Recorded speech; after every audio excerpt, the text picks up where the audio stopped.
भाई, कोई भी 3 संख्या तीनों घर पे बिठाओ और क्लास करके 3 संख्या मिला के टोटल 37 आना है भाई। ये देखो भाई, देखो भाई, हो गया। हाँ, कितना हुआ भाई साहब? 36 हुआ। मैंने बोला 37 करना है, 3 संख्या बिठा। भाई आप देखो ना भाई, हो जाएगा। चलो भाई भाई, 17 17 दिया इधर, 17 कर दिया इसको। आप मैं 6 को भी उठा दिया भाई, 6 को 6 को इधर। हाँ भाई, 6 इधर हो गया। अब बिठाओ भाई।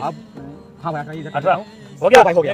18 और 6 24, 34 और 17 41 हुआ भाई। तुम मैंने बोला 37 करना है, तुमने 3 संख्या जोड़ के 41। तुमने भी गलत किया भाई, पैसा रिटर्न नहीं मिलेगा। चल भाई, चलो पहले मैंने 11 बिठाया भाई। चलो भाई 11, ठीक है। आखिर दोस्तों, यह आदमी सवाल को सही कर पाएगा या नहीं, उसे देखने से पहले बेटा मुझे देखकर इग्नोर मत करना। इस बार जो भी एग्जाम में पास होना चाहता है मैं पास कर दूंगी, मगर मेरा भी एक काम करना होगा। तुम्हें इस वीडियो को एक लाइक और चैनल को सब्सक्राइब करना होगा और 5 सच्चे मित्र को शेयर करना होगा। और मेरे बेटे जाते जाते कमेंट में सरस्वती मान लिख दे। 28 हुआ। और भाई साहब ये मैंने बिठाई उल्टा के 9, मतलब 28 और 9 37 हो गया भाई। देखो 11 17 28। अरे भाई देखो ना, ऊपर दिया भाई।